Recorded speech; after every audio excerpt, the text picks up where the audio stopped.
పదే పదే అంటే ఒక ప్రెస్టేజ్ అంటే 2 సంవత్సరాలు కంప్లీట్ అయింది కాబట్టి కూటమి ప్రభుత్వం అధికారంలోకి వచ్చి ఏ రకంగా పరిపాలన అందిస్తుందని ప్రజలందరికీ కూడా తెలుసు. ఈ పరిపాలన చూసుకొని ఒక రకంగా పవన్ కళ్యాణ్ గారు అంటే కూటమి ఏర్పడి ఈ రోజు ప్రభుత్వం పరిపాలనలోకి రావడానికి కానీ 3 పార్టీలు పనిచేయడం కానీ ఇవంతా కూడా ప్రజలకి తెలుసు. అలాగే ప్రభుత్వం చేస్తున్నటువంటి ప్రతి అభివృద్ధి కార్యక్రమం కూడా తెలుసుకుంటారు. పవన్ కళ్యాణ్ గారిని ఎంటైర్ వీళ్ళు టార్గెట్ పెట్టారు అంటే కనుక ఎందుకంటే పేరు నాని లాంటి వ్యక్తులు గతంలో కూడా చూసుకుంటారు. ఇలాంటి వ్యక్తులు ఏ రకంగా ఆ రోజు అధికారంలో ఉన్న పవన్ కళ్యాణ్ గారిని ప్రెస్ మీట్ ఇచ్చినటువంటి పరిస్థితి. పదే పదే కులాన్ని తీసుకొచ్చి మాట్లాడడం అంటే ఒక మర్యాద లేకుండా మాట్లాడడం. ఇవాళ పేరు నాని లాంటి వ్యక్తులు అంటే ఆ రోజు మంత్రి హోదాలో ఉంటూ కూడా ఏ రకంగా పేరు నాని మాట్లాడేది అన్నది ప్రజలందరికీ తెలుసు. ఇలాంటి బోర్డులింగాలు మాట్లాడేటువంటి మాటలకు రెస్పాండ్ అవ్వాల్సినటువంటి అవసరం లేదండి. అది ఖాళీగా కూర్చున్నారు కాబట్టి అంటే ఒక మంత్రి హోదాలో పనిచేసినటువంటి వ్యక్తి, ఒక ఎమ్మెల్యేగా పనిచేసేటువంటి వ్యక్తి ఏ రకంగా రాజ్యాంగానికి కట్టుబడి మాట్లాడాలి, ఎలా పనిచేయాలని తెలియలేనటువంటి ఇలాంటి పిచ్చిగా కొడుకులు మాట్లాడేటువంటి మాటలకి పదే పదే రెస్పాండ్ అవ్వాలి. కృష్ణవేణి గారు మంచిగా మాట్లాడదాం, మీరు కూడా అలాంటి వర్డ్స్ యూజ్ చేస్తే ఎలా చెప్పండి? కాదండి అంటే మావాడేనండి అంటే బయట వాడు అయితే మేము చెప్తాం మావాడు కూడా అంతకుముందు పేర్ని నాని గారు నా కొడుకు అన్నంత మాత్రాన మీరు కూడా నా కొడుకు అనాలా? ఆయన అంటే అన్నారు, మంత్రి హోదాలో అన్నారు. సార్ ఇస్తాను సార్ ఇస్తా మీకు. మీరు డిస్కనెక్ట్ అయ్యారు మీకు ఇస్తాను. ఎటు కాకుండా గారికి పవన్ కళ్యాణ్ గారిని తిట్టలేదు, తిట్టాలి అని చెప్పి ఆమె ఇండైరెక్ట్ గా మాకు చెప్తాను. పవన్ కళ్యాణ్ మోహన్ రెడ్డి గారు మీకు ఇస్తాను కదా, నేను తిడతానంటే మీరు తిట్టండి. దొంగ నా కొడుకు, గప్పు నా కొడుకు, మోసం నా కొడుకు అని. ఒక్క నిమిషం మోహన్ రెడ్డి గారు మీకు ఇస్తాను. కృష్ణవేణి గారు నేను చెప్పింది మీకు అర్థమైందేమో.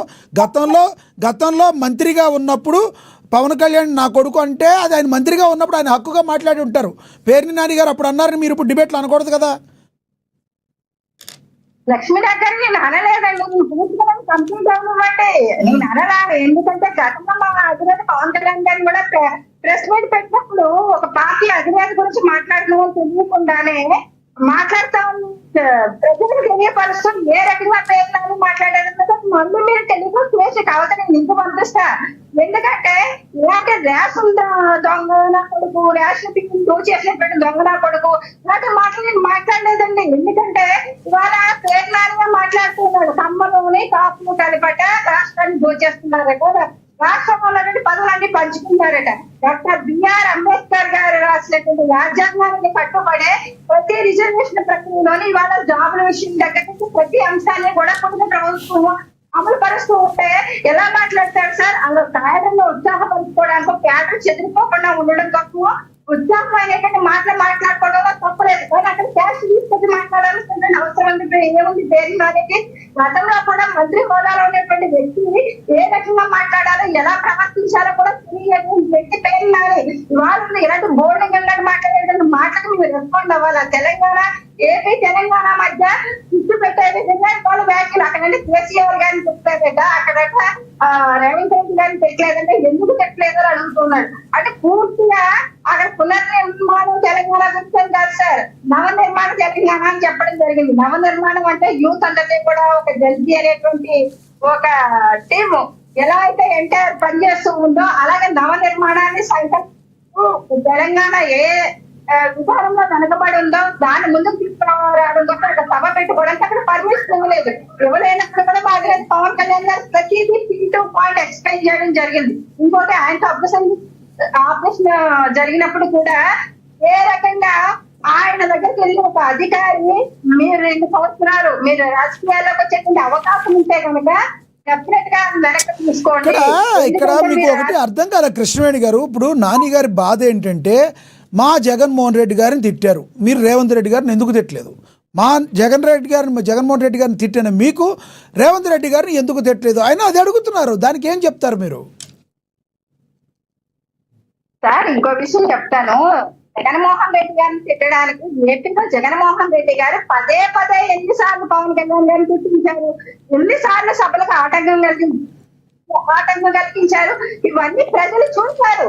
కానీ ఒక రోజు ఒక సభకి అనుమతి ఇవ్వనంత మాత్రాన అక్కడ కేసీఆర్ గారినో లేకపోతే రేవంత్ రెడ్డి గారినో తిట్టాల్సినంత అవసరం ఏముంది సార్. కానీ అక్కడ కూడా మీరు సరిదిద్దుతుందని మా అధినేత పవన్ కళ్యాణ్ గారు చెప్పడం జరిగింది. నేను ఒక సభ పెట్టుకోవడానికి ఇక్కడ ఇవ్వలేదు, నాకు తెలంగాణ మీద ఈ రోజు ప్రేమ రాలేదు, ఆ రోజు గద్దరన్న దగ్గర నుంచి కూడా నాకు తెలంగాణ గురించి ఎలాంటి ఇక్కడ నేను అభివృద్ధి కార్యక్రమాలు కానీ ఎలాంటి సేవా కార్యక్రమాలు చేస్తానో తెలంగాణ ప్రజలకు తెలుసునైనా స్పష్టంగా చెప్పడం జరిగింది. అంటే తిట్టడం కోసమే రాజకీయాలంటే వీళ్ళకి బూతులు మాట్లాడి బూతులు తిట్టే రాజకీయాలు మాత్రమే వీళ్ళకొచ్చు. కానీ అలాంటి తిట్టేటువంటి సంస్కృతి ఎప్పుడు మాదిలేదు పవన్ కళ్యాణ్ గారికి లేదు.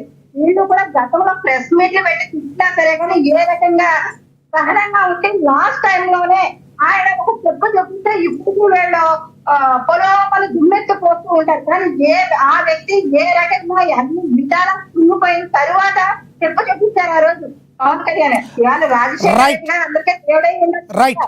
ఆయన అలా ఇబ్బంది పడిపోయేటట్టు మా అధినేత తన కష్టాలు ఏ విధంగా చెప్తున్నారన్నది కూడా ప్రజలందరికీ తెలుసు. ఆ రోజు ఆయన ఏ విధంగా కష్టాలు పడ్డారు, ఏ రకంగా కాంగ్రెస్ పార్టీ ఆ రోజు ఆయన ఇబ్బంది పెట్టింది అన్నది ప్రజలందరికీ స్పష్టంగా వివరించడం జరిగింది. జరిగినప్పుడు అది మాత్రం ఆయన ఒక చిన్న పాయింట్ అండి అంటే వాళ్ళ అన్న కూతురే కదా రివాల్వర్ ఉంది మా బాబాయ్ దగ్గర అని చెప్పారని చెప్తున్నారు సార్. అంటే ఆ అధికారి చెప్తున్నప్పుడు కూడా మీ ఇంట్లో ఆడబిడ్డలు కూడా ఇబ్బంది పడతారని ఆ రోజు చెప్పడం జరిగిందని అనేక మార్లు మా అధినేత పవన్ కళ్యాణ్ గారు చెప్పడం జరిగింది. ఆ అమ్మాయిని ఏ రకంగా ట్రాప్ చేశారు, ఏ రకంగా ట్రాప్ చేసి మెగా కుటుంబాన్ని రోడ్డు పాలు చేశారు, దాని వెనకాల కాంగ్రెస్ నాయకులు ఏ రకంగా ఉన్నారో ఆ అమ్మాయితో కూడా ఆ రివాల్వర్ విషయం ఏ రకంగా ఆ రోజు స్టేట్మెంట్ ఇచ్చారు అన్నది కూడా నెరవేరకున్నటువంటి ప్రతి ఒక్కరికి అర్థమవుతుంది, అందరికీ తెలుస్తారు. కానీ వాళ్ళ వీళ్ళు మీ అన్న కూతురని అన్న కూతురు ఎవరన్నా మధ్యలో నేర్పించే వాళ్ళు ఎవరు వచ్చారమ్మా? ఎట్లమ్మా మాట్లాడితే ఊరుగా విషయం కూడా అక్కడ ఉన్నటువంటి చుట్టుపక్కల వాళ్ళకి కానీ అందరికీ తెలుసు మెగా ఫ్యామిలీతో ఉన్నటువంటి విషయం. మీరు చెప్పిన అభిప్రాయం అర్థమైంది, మీరు చెప్పిన అభిప్రాయం అర్థమైంది. మనం అయ్యప్ప గారితో మాట్లాడే ముందు లోకేష్ గారు ఒకటి మాట్లాడుతున్నారు సార్. మాట్లాడితే ఏదైతే మీరు చెప్పారో పవన్ కళ్యాణ్ గారు రివాల్వర్గా అప్పు చెప్పారు, కానీ గొడ్డలి ఎప్పుడు అప్పు చెప్తారో అని అడుగుతున్నారు. లోకేష్ గారు ఏమంటారు? మీరు ఒక 1 minute మాట్లాడితే మనం అయ్యప్ప గారి దగ్గరికి వెళ్దాం. అడా ఎన్టీ రామారావు గారిని చెప్పులతో కొట్టారు కదా, ఆ చెప్పుల ముందు అప్పచెప్పమన్నాడు. కొట్టిన చెప్పులే అంటాయో 5 తెచ్చి అప్పచెప్తే మేము గొడ్డలు తెచ్చి అప్పచెప్తాం. ఎందుకు అప్పచెప్పము? ఆయన ఎన్నుపోటు పొడిచినారు కదా. ఇట్లా ఈ రోజు కూడా మా పార్టీ ఎన్నుపోటు పైన 2 సంవత్సరాలు మళ్ళీ ఎన్నుపోటు పొడిచినారని దానిపైన అన్ని మండలాల్లో వీళ్ళు ఇచ్చినటువంటి బూటక హామీలన్నీ చించి కట్టి పెట్టి మండలాల్లో నిరసన తెలిపే కార్యక్రమం ఈ రాష్ట్ర వ్యాప్తంగా ఈ రోజు చేస్తున్నాం. వీళ్ళు చేసినటువంటి ఘనకార్యానికి లోకేష్ గారు ఎక్కడికి వెళ్ళినా మిమ్మల్ని గొడ్డలి పార్టీ అంటున్నారు. ప్రజల్లోకి పొడిచినటువంటి ఫోటో ప్లస్ ఈ చెప్పులు చూపించా మేము గొడ్డలు చూపించాం. ఎక్కడికి వెళ్ళినా కూడా ఏ సభలోకి వెళ్ళినా కూడా గొడ్డలి పార్టీ అంటున్నారు. ప్రజల్లోకి వెళ్ళిపోతే మీ పార్టీకి మైనస్ అవదా నారా లోకేష్ గారు? ఇప్పుడు మీరు మాటలతో మాట్లాడితే నేను మాటలతో మాట్లాడతా. మీరు చెప్పులు తీసుకొచ్చిన అనుకో మేము గొడ్డు తీసుకొస్తాం. రాండి, మీరు రాండి. మరి అడిగితే గొడ్లు చెప్పులు తీసుకున్నాడు బయటికి, మేము గొడ్లు తీసుకొని వచ్చాం. ఏం మాట్లాడుతున్నారా? కామన్ సెన్స్ లేకుండా ఇష్టం వచ్చినట్టు గొడ్డలి పార్టీ అంట. రైతు శ్రామిక యువజన రైతు శ్రామిక పార్టీ మాది. వైఎస్ఆర్ అంటే యువజన శ్రామిక రైతు పార్టీ. ఆ పార్టీ మాది మీలాగా పసుపు పూసుకొని వచ్చి మామను ఎన్నుపోటు పొడిచి ప్రజలను ఎన్నుపోటు పొడిచి రాష్ట్రాన్ని సర్వనాశనం చేసి గ్రామాల్లో ఉన్నటువంటి ప్రజలకు కూడా మద్యం తాపి ముసలోళ్ళకు పిల్లలకు వృద్ధులకు తాపి ఆ గ్రామాల్లో బెల్ట్ షాపులు పెట్టి ఆ గ్రామాల్లో డాన్సులు ఇప్పించి ఆ గ్రామాల్లోనే క్లబ్బులు పెట్టించి ఆ గ్రామాల్లో ప్యాకెట్లు పెట్టించి రాష్ట్రాన్ని సర్వనాశనం చేసి ఇసుక మేము దాదాపు 4,000 కోట్లు నిధులు సమకూర్చే ఆ ఇసుక 4,000 కోట్లు 14 నుండి 19 వరకు తిని ఇప్పుడు మళ్ళీ 24 నుండి 29 వరకు మళ్ళీ ఒక 4,000 కోట్లు తిని ఆ తర్వాత రాష్ట్రంలో ఉన్నటువంటి సంపద అంతా మీరు మాత్రమే తిని ప్రజలకు ఏమాత్రం అందనీయకుండా చేసినటువంటి ఘనకార్యాలు మీరు చేసినారు. కాబట్టి మీరు ఎక్కడ చూసినా ఈ రోజుకు ఆ రోజుకు గెలిచలేరనే ఉద్దేశంలో కాబట్టి మీరు ఇతర పార్టీలను ఇతర నాయకులను ఇతర ఛానళ్ళు అందరినీ మేనేజ్ చేసుకుంటున్నారు. కాబట్టి జగన్మోహన్ రెడ్డి గారి సింగల్ 11 సీట్లు వచ్చిన జగన్మోహన్ రెడ్డి గారి పేరు చెప్పండి. తెల్లవారితే పొద్దు కూకినంత వరకు ఏ రోజే కానీ ఏ మీటింగ్ జరుపుకోలేని దౌర్భాగ్య పరిస్థితిలో ఉన్నారంటే మీరు జగన్మోహన్ రెడ్డి అంటే పోతానే మీకు పోతాండి కాడుతాంది. కాబట్టి మీరు జగన్మోహన్ రెడ్డి జోలికి పోతున్నాడు. పదే మహానాడు పెడితే నువ్వు 1100 సార్లు జగన్మోహన్ రెడ్డి పేరు స్మరించినారు. మరి దానికి మహానాడు జగన్నాథం చేసుకుంటే సరిపోయింది కదా. రైట్ రైట్ వీళ్ళు జగన్మోహన్ రెడ్డి ఎస్ గారి గురించి మాట్లాడే మీకు ఇస్తా కంక్లూడ్ చేద్దరు గారు మీకు ఇస్తాను. ఇంకొక గెస్ట్ ఉన్నారు కదా సార్. జగన్మోహన్ రెడ్డి గారి ఎస్ ఎస్ ఎదురుకి ఇందాక మీకు చూసి మధ్యలో ఆగిపోయిందని ఇచ్చాను. రమ్మని చెప్పండి వాళ్ళలో. Yes, ఆ yes. పార్టీ లీడర్లు ఎవరు Yes. జగన్మోహన్ రెడ్డి గారి దగ్గర పోయి డైరెక్ట్ ఎస్ ఎదురు ఇంకొక చూడమని క్వశ్చన్ సార్, ఇంకొక క్వశ్చన్ అయ్యప్ప గారు ఎక్స్టెన్షన్ చేద్దాం ఒక్క నిమిషం. ఒక్క క్వశ్చన్ ఒకటి, ఎప్పుడు మీ పార్టీలో పవన్ కళ్యాణ్ గారిని తిట్టేటప్పుడు లేదంటే విమర్శించేటప్పుడు ఒక రెడ్డి సామాజిక వర్గం ఇంకొకళ్ళు కేవలం పేరుని నానినో అంబటి రాంబాబునో ఈ కాపు సామాజిక వర్గం తప్పితే మిగతా వాళ్ళతో ఎందుకు తిట్టించట్లేదు? నేను అడగట్లేదు.